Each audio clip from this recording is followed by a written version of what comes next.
بسم اللہ الرحمن الرحیم۔ السلام علیکم اسٹوڈینٹس، میں امید کرتی ہوں کہ آپ سب خیریت سے ہوں گے۔ آج کے ویڈیو سیکشن میں ہم باب نمبر 2 تحریک پاکستان اور پاکستان کا قیام کے عنوانات میثاق لکھنؤ 1916، تحریک خلافت 1919، تحریک عدم تعاون 1920، تحریک ہجرت 1920، نہرو رپورٹ 1920 اور قائد اعظم کے 14 نکات جو کہ انہوں نے 1929 میں پیش کیے تھے، ان ٹاپکس کے بارے میں ڈیٹیل سے پڑھیں گے۔ اور ان عنوانات سے پہلے ہم نے تحریک پاکستان کا پس منظر، تحریک علی گڑھ اور سر سید احمد خان، تقسیم بنگال، شملہ وفد، مسلم لیگ کا قیام ڈیٹیل سے پڑھے ہیں۔ جیسا کہ ہم نے منٹو مارلے ریفارمز میں جو کہ 1909 میں پیش کی گئی تھیں، اس میں پڑھا کہ ہندو اور مسلمان دونوں جو تھے وہ ایک دوسرے سے تقریباً بیزار ہو چکے ہوئے تھے اور دونوں کی بالکل نہیں بن پا رہی تھی۔ تو ان حالات کی نزاکت کو دیکھتے ہوئے جو مسٹر مارلے تھے اور جو گورنر جنرل تھے لارڈ منٹو، انہوں نے مل کر ہندوستان کے لیے کچھ اصلاحات مرتب کی تھیں۔ ان اصلاحات کو منٹو مارلے اصلاحات یا منٹو مارلے ریفارمز کا نام دیا گیا تھا۔ اس کے بعد آتا ہے میثاق لکھنؤ پیکٹ 1916۔ 1916 میں لکھنؤ جو کہ ایک شہر ہے انڈیا کا، تو یہاں پر مسلم لیگ اور کانگریس نے ایک اجلاس کیا تھا اور ان دونوں پارٹیز کے درمیان، جو کہ مسلم لیگ اور کانگریس کی یہ پارٹی تھی، ان کے درمیان ایک معاہدہ طے پایا تھا جو کہ 1916 میں طے پایا تھا۔ اس معاہدے کو کیونکہ یہ لکھنؤ میں ہوا تھا تو لکھنؤ پیکٹ کا نام دیا گیا تھا، اور اس معاہدے میں پہلی بار مسلمانوں کو ایک الگ قوم تسلیم کر لیا گیا تھا۔ 1916 کے لکھنؤ پیکٹ میں اس معاہدے میں مسلمانوں کو ایک الگ قوم تسلیم کر لیا گیا تھا، جیسے کہ مسلمان کہتے تھے کہ مسلمان اور ہندو دو الگ الگ قومیں ہیں، تو مسلمانوں کو بھی پہلی بار اس پیکٹ کے ذریعے ایک الگ قوم جو ہے وہ تسلیم کر لیا گیا تھا۔ اور چنانچہ چونکہ وہ ایک الگ قوم تھے، اس لیے انہیں جداگانہ یعنی کہ علیحدہ انتخابات کا جو مطالبہ تھا، وہ چاہتے تھے کہ ہندوؤں کے علیحدہ انتخابات ہوں اور مسلمانوں کے علیحدہ انتخابات ہوں، تو دونوں کو ان کی اکثریت کی بیس پر جو ہے وہ یا اس کی بیس پر ان کو سیٹس ملے انتخابات کے لیے۔ تو ان کا جو یہ مطالبہ تھا جداگانہ انتخابات کا مطالبہ، اس کو بھی تسلیم کر لیا گیا۔ اور اس سے پہلے 1909 میں جو منٹو مارلے اصلاحات تھیں، اس میں بھی مسلمانوں کو ایک الگ قوم تسلیم کر لیا گیا تھا، ان کے اس مطالبے کو حکومت نے تسلیم کر لیا تھا۔ اور اس میثاق لکھنؤ جو کہ پیش کیا گیا تھا 1916 میں، اس کی بدولت قائد اعظم کو ہندو مسلم اتحاد کا سفیر قرار دیا گیا تھا۔ ان کو یہ خطاب بھی ملا تھا ہندو مسلم اتحاد کا سفیر کا۔ 1909 میں جب منٹو مارلے اصلاحات آئیں، پھر اس کے بعد میثاق لکھنؤ آیا، تو قائد اعظم کی جو کوششیں تھیں وہ چونکہ مسلم لیگ میں شامل ہونے سے پہلے قائد اعظم مسلمانوں اور ہندوؤں دونوں کے لیے کوششیں کر رہے تھے، دونوں کے لیے کام کر رہے تھے، تو اس سے پھر قائد اعظم کو اس چیز کا سفیر قرار دیا گیا تھا کہ وہ ہندو مسلم اتحاد کے سفیر ہیں۔ پھر تحریک خلافت 1919۔ 1914 میں پہلی جنگ عظیم جو کہ سٹارٹ ہوئی تھی، آپ جانتے ہیں، اس میں جو ترکی اس نے انگریزوں کے خلاف جا کر جرمنی کا ساتھ دیا تھا۔ ترکی جو تھا وہ جرمنی کے ساتھ تھا، انگریزوں کے ساتھ نہیں تھا۔ پھر جرمنی کو اور جو اس کے حلیف تھے ان کو شکست ہوئی تھی، جو اس کے ساتھی تھے، اس کے ساتھ تھے جرمنی کے، ان کو شکست ہو گئی تھی پہلی جنگ عظیم جو کہ 1914 میں ہوئی تھی۔ تو پھر جنگ جب ختم ہوئی تو انگریزوں نے اپنے ساتھیوں کو، اپنے حلیفوں کو ساتھ ملایا اور ترکی کو سعودی عرب سے، شام سے، عراق سے، فلسطین سے اور اردن سے محروم کر دیا. اور اس سے کیا ہوا کہ ترکی کا جو اپنا وجود تھا وہ بھی خطرے میں پڑ گیا. اتنے امپورٹنٹ علاقوں سے اس کو محروم کر دیا گیا تھا، اتنے بڑے بڑے کنٹریز سے. تو اس طرح چونکہ تب خلافت چل رہی تھی تو خلافت کو بھی خطرہ تھا. تو اس خلافت کو بچانے کے لیے بر صغیر کے جو مسلمان تھے انہوں نے 1919 میں ایک تحریک چلائی تھی پورے ملک میں، سب کانٹیننٹ میں. تو اس تحریک کو تحریک خلافت 1919 کا نام دیا گیا تھا. اور اس کے پس پردہ مقاصد کیا تھے، آبجیکٹو کیا تھے اس تحریک کے خلافت کے؟ مسلمانوں کو کیوں ضرورت محسوس ہوئی تھی کہ وہ یہ تحریک سٹارٹ کریں؟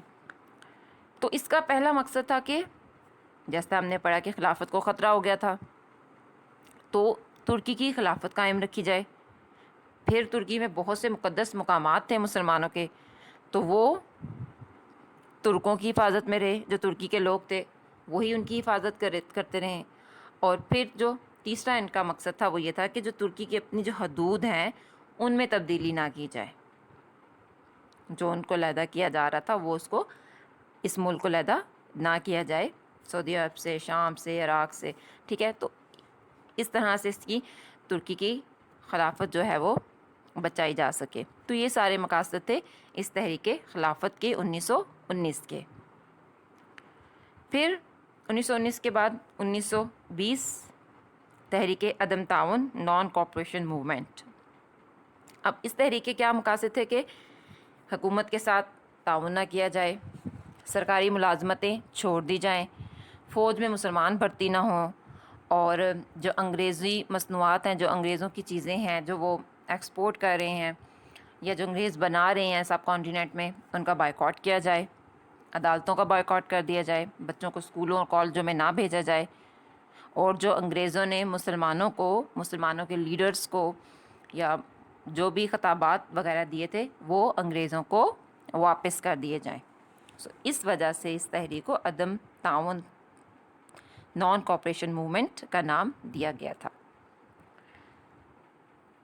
پھر تحریک ہجرت، یہ بھی 1920 میں ہی.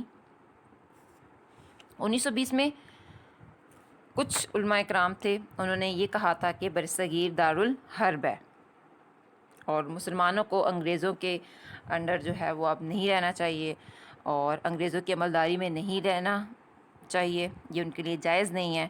اور انہیں جو دارالاسلام ہے، یعنی کہ جہاں پر مسلمان رہ رہے ہیں افغانستان میں، وہاں پر مسلمانوں کو ہجرت کر جانی چاہیے. تو مسلمان جو تھے ہزاروں کی تعداد میں، انہوں نے افغانستان کی طرف ہجرت کرنا شروع کر دی. لیکن وہاں پر بھی ان کو داخلے کی اجازت نہ دی گئی، جس کی وجہ سے وہ واپس، اب وہ چونکہ یہاں سے ہجرت کر کے گئے تھے، سب کچھ وہ بیچ چکے تھے، اپنی جائیدادیں، گھر بار سب کچھ، تو افغانستان میں بھی ان کو اجازت نہ دی گئی داخلے کے لیے، تو انہیں واپس آنا پڑا. اور ان مسلمانوں کے حالات بہت ہی خراب تھے اور ان کے پاس بربادی کے علاوہ کچھ بھی نہیں رہا تھا اس تحریک ہجرت کی وجہ سے. اور پھر جو مصطفیٰ کمال اتا ترک تھا، جو جدید ترک کے بانی ہیں، انہوں نے ترکی میں خلافت کا خاتمہ کر دیا تھا، جس کی وجہ سے یہ تحریک بھی پھر ختم ہو گئی. میثاق لکھنؤ کے بعد ہم نے 3 تحریکیں جو ہیں، جو 3 موومنٹس ہیں، ان کے بارے میں پڑھا: تحریک خلافت، تحریک عدم تعاون اور تحریک ہجرت. ان سب کے بعد آتے ہیں ہم نہرو رپورٹ، جو کہ 1928 میں نہرو نے پیش کی تھی. اس رپورٹ میں مسلمانوں کے ساتھ جو معاہدہ لکھنؤ جو ابھی ہم نے پڑھا، اس میں مسلمانوں کو ایک الگ قوم تسلیم کیا گیا اور ان کو جداگانہ انتخابات کا مطالبہ جو تھا وہ بھی تسلیم کر لیا گیا.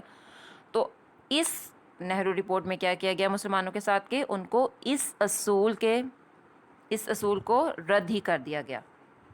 جداگانہ انتخابات کا جو اصول جو تسلیم کر لیا گیا تھا اس کو رد کر دیا گیا، اور جو تمام تحفظات تھے وہ سب بھی ماننے سے انکار کر دیا گیا. جو مسلمان اپنی ترقی کے لیے اب آگے بڑھنے کے لیے، اپنے بقا کے لیے لازمی سمجھتے تھے۔ نہرو رپورٹ کی وجہ سے وہ سب تحفظات مسلمانوں کے خطرے میں پڑ گئے تھے، اور پھر نہرو رپورٹ کی وجہ سے دونوں قوموں کے درمیان، مسلمان اور ہندوؤں کے درمیان تعلقات بہت زیادہ خراب ہو گئے تھے۔ پھر اس نہرو رپورٹ جو کہ 1928 میں پیش کی گئی تھی، اس کے جواب میں قائد اعظم محمد علی جناح نے نہرو رپورٹ کو ماننے سے انکار کر دیا تھا۔ 1928 میں نہرو رپورٹ پیش کی گئی، پھر قائد اعظم نے اس کے جواب میں 1929 میں اپنے 14 نکات، جو کہ بہت مشہور نکات ہیں، آپ پڑھ چکے ہیں، آپ لوگ یاد کر چکے ہیں، وہ پیش کیے تھے 1929 میں۔ اور ان 14 پوائنٹس کا پہلا پوائنٹ کیا تھا جو قائد اعظم نے پیش کیے تھے کہ جو بھی آئین بنایا جائے آئندہ، وہ وفاقی طرز کا ہو، اور اس میں صوبوں کو، وفاقی طرز کا جو آئین ہوتا ہے اس میں صوبوں کو زیادہ خود مختاری دی جائے۔ پھر دوسرا پوائنٹ تھا وہ یہ تھا کہ تمام صوبوں کو ایک ہی اصول پر داخلی خود مختاری دی جائے، یعنی کہ ایک ہی اصول ہو سب صوبوں کے ساتھ، اور صوبوں میں اقلیت میں جو تعداد میں جو لوگ رہ رہے ہوتے ہیں، جن کی تعداد کم ہوتی ہے، فار ایگزامپل ایک صوبے میں اگر مسلمان تعداد میں کم ہے، سکھ تعداد میں کم ہے، یا دوسرے مذہب سے تعلق رکھنے والے لوگ تعداد میں کم ہے، تو ان کو بھی نمائندگی دی جائے، ان کی تعداد کے مطابق مناسب نمائندگی دی جائے۔ پھر چوتھا پوائنٹ تھا جو مرکزی اسمبلی ہوتی ہے، اس میں مسلمانوں کی تعداد، جو مسلمانوں کے جو ممبران ہوں گے، ان کی تعداد 1/3 سے کم نہ ہو، اور جو جداگانہ انتخابات کا جو مسلمانوں کا اصول جو ہے، وہ تحریک ہجرت کے بعد جو نہرو رپورٹ ہم نے پڑھی، اس میں جداگانہ انتخابات کے اصول کو رد کر دیا گیا تھا۔ تو یہ جو جداگانہ انتخابات کا اصول ہے، یہ ہر فرقے پر، صرف مسلمانوں پر نہیں، ہر فرقے پر لاگو ہونا چاہیے۔ لیکن اگر کوئی فرقہ اپنی مرضی سے چاہے تو وہ مخلوط طریقہ انتخابات قبول کر سکتا ہے، یعنی کہ وہ چاہے تو اپنی مرضی کر سکتا ہے۔ اور مخلوط طریقہ انتخابات مینس کہ وہ طریقہ جس میں ہندو، مسلم اور دیگر قوموں کے لیے علیحدہ علیحدہ سیٹیں مخصوص نہ ہوں، یعنی کہ اگر وہ چاہیں تو الگ سیٹیں مخصوص نہ کروائیں۔ اور 6 پوائنٹ تھا کہ صوبوں کی حدود میں ایک علاقہ ختم ہوتا ہے، اس سے آگے دوسرا علاقہ شروع ہوتا ہے، ایک علاقے کی حدود ختم ہوتی ہے، تو مینس کہ اگر ایک صوبے کی جو حدود ہیں اس میں کوئی ایسی تبدیلی نہ کی جائے جس سے جو صوبہ پنجاب ہے، بنگال ہے، اور جو خیبر پختونخوا جسے آج کل کہا جاتا ہے شمال مغربی سرحدی صوبہ، اس میں جو مسلمان اکثریت میں رہ رہے ہیں ان کی اکثریت متاثر ہو، ایسی کوئی بھی تبدیلی نہ کی جائے ان صوبوں میں جہاں پر اس اکثریت پر اثر پڑے۔ اور 7واں قائد اعظم کا جو پوائنٹ تھا کہ تمام لوگوں کو ایک جیسی مذہبی آزادی دی جائے، سب کے ساتھ ایک جیسا سلوک کیا جائے۔ اور 8واں پوائنٹ تھا کہ اگر کوئی مسودہ قانون کسی خاص فرقے سے متعلق ہو اور اس فرقے کے اگر 3/4 ارکان جو ہوتے ہیں وہ اس قانون کے خلاف ہوں، اس کے خلاف رائے دے دیں، تو اس قانون کو، اس مسودے کو نامنظور سمجھا جائے۔ 9واں پوائنٹ تھا کہ سندھ کو بمبئی، جس کو ممبئی بھی کہا جاتا ہے، اس سے الگ ایک صوبہ بنا دیا جائے، یعنی کہ سندھ کو بمبئی سے الگ کر دیا جائے۔ 10واں تھا کہ بلوچستان اور جو شمال مغربی سرحدی صوبہ ہے KPK جسے کہا جاتا ہے، اس میں بھی جو دوسرے صوبے ہیں ان کی طرح اصلاحات نافذ کی جائیں، یہاں پر بھی ریفارمز نافذ کی جائیں۔ اور 11واں پوائنٹ تھا کہ سرکاری ملازمتوں میں مسلمانوں کو ان کی قابلیت کے مطابق حصہ دیا جائے۔ اور 12واں پوائنٹ تھا کہ مسلمانوں کو مذہبی اور ثقافتی تحفظ دیا جائے۔ 13واں پوائنٹ تھا صوبائی اور مرکزی جو وزارتیں ہیں اس میں مسلمانوں کو کم سے کم 1/3 نمائندگی ضرور دی جائے۔ اور جو لاسٹ پوائنٹ تھا 14واں، اس میں یہ کہا تھا کہ صوبوں کی مرضی کے بغیر کسی بھی آئین میں تبدیلی نہ کی جائے۔ تو یہ 14 نکات تھے قائد اعظم کے، جو کہ آپ نے نہرو رپورٹ 1928 کے جواب میں 1929 میں پیش کیے تھے۔ اور قائد اعظم کے 14 نکات کا تجزیہ کیا جائے تو یہ کہنا بیجا نہیں ہے کہ قائد اعظم نے صرف مسلمانوں کے حقوق کے بارے میں ہی بات نہیں کی تھی، بلکہ انہوں نے دوسرے لوگوں کے بارے میں بھی، دوسرے فرقے کے لوگوں کے بارے میں بھی انہوں نے بات کی تھی۔ انہوں نے نہ صرف مسلمانوں کے سیاسی حقوق کی ترجمانی کی تھی، بلکہ انہوں نے ہندوستان میں ایک دستوری اصلاحات، دستور مینس کے قانون، تو دستوری اصلاحات کا جو ڈھانچہ تھا وہ بھی، جو گورنمنٹ تھی، برٹشرز تھے، انگریزوں کو یہ دستوری اصلاحات کا بنیادی ڈھانچہ بھی ان کو دے دیا تھا کہ وہ کیسے صوبوں میں اختیارات کو تقسیم کریں۔ قائد اعظم کے مشہور 14 نکات کے بعد ہم علامہ محمد اقبال کا خطبہ الہ آباد، جو کہ 1930 میں انہوں نے پیش کیا تھا، اس کے بارے میں پڑھیں گے۔ 1929 14 نکات کے بعد علامہ محمد اقبال کا خطبہ الہ آباد 1930۔ برصغیر کے مسلمان یہ چاہتے تھے کہ ان کا جو الگ تشخص ہے، ان کی جو الگ پہچان ہے، وہ ایک الگ قوم ہے، اس چیز کو تسلیم کیا جائے۔ اس سلسلے کی کڑی میں علامہ محمد کا خطبہ الہ آباد 1930 ہے۔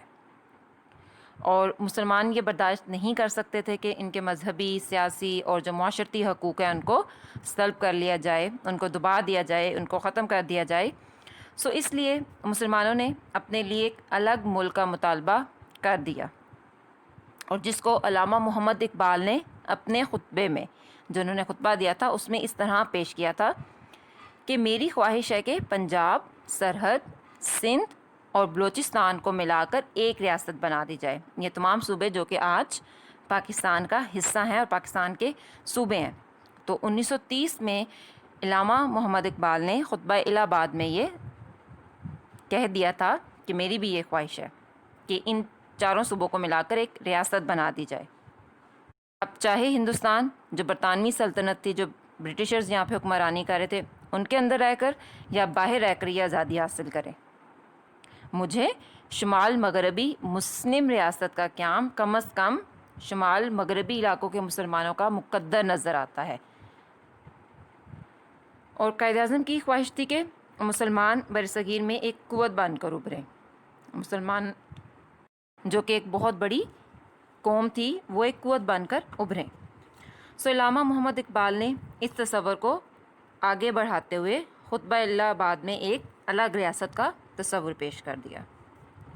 پھر 1933 میں چودھری رحمت علی نے علامہ محمد اقبال کے اس تصور کو پاکستان کا نام دے دیا تھا، جو کہ ناؤ اور نیور کا پمفلٹ تھا، وہ شائع کیا تھا۔ اس میں مسلمانوں کی اس الگ ریاست کا نام پاکستان پیش کیا تھا چودھری رحمت علی نے۔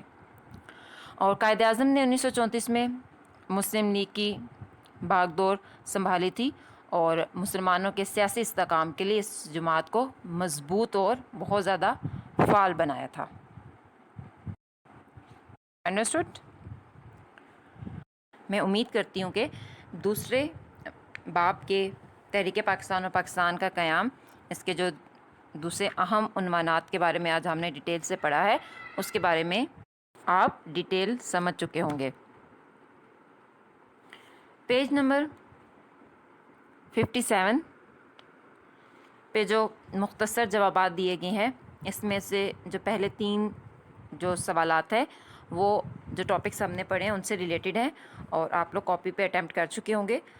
لاسٹ ویڈیوز میں آپ کے ساتھ یہ کویسچن آنسرز شیئر کیے گئے تھے، جس میں سے ایک تھا تحریک علی گڑھ کا بنیادی مقصد تحریر کریں، مسلم لیگ کے قیام کے پس منظر میں کیا محرکات شامل تھے، اور تحریک ہجرت کا کیا سبب تھا۔ تو یہ 3 کویسچنز آپ کاپی پہ کر چکے ہوں گے اور ان کو آپ نے یاد بھی کیا ہوگا۔ آج کی ہوم ورک میں آپ نے جو دوسرا لانگ کویسچن ہے پیج نمبر 58 پہ، قائد اعظم کے 14 نکات، یہ آپ نے یاد کرنے ہیں، جو کہ آپ بک میں ایز اٹ از موجود ہیں، آپ وہاں سے آرام سے یہ 14 نکات یاد کر سکتے ہیں۔ اور اس کے علاوہ اگر آپ کے پاس گائیڈ بک موجود ہے تو وہاں سے باب نمبر 2 کا جو پہلا لانگ کویسچن ہے، تحریک علی گڑھ پر سیاسی، سماجی اور تعلیمی پہلوؤں سے روشنی ڈالیں، یہ جو لانگ کویسچن ہے ڈیٹیل سے آپ نے یاد کرنا ہے، اس کو بھی آپ وہاں سے دیکھ کر یاد کر لیں۔ اور جو نوٹس آپ کو پرووائڈ کیے گئے ہیں، جو آپ نے اسکول سے لیے ہیں پی ڈی ایف کی صورت میں یا آپ کے پاس کاپی موجود ہے، وہاں سے آپ نے ڈیلی بیسس پہ 5 کویسچن جو ہیں وہ سیکنڈ چیپٹر کے یاد کرنے ہیں۔ انڈرسٹوڈ؟ میں امید کرتی ہوں کہ آپ ساتھ ساتھ یہ کام لکھ بھی رہے ہوں گے اور یاد بھی کر رہے ہوں گے۔ Thank you, stay blessed and اللہ حافظ۔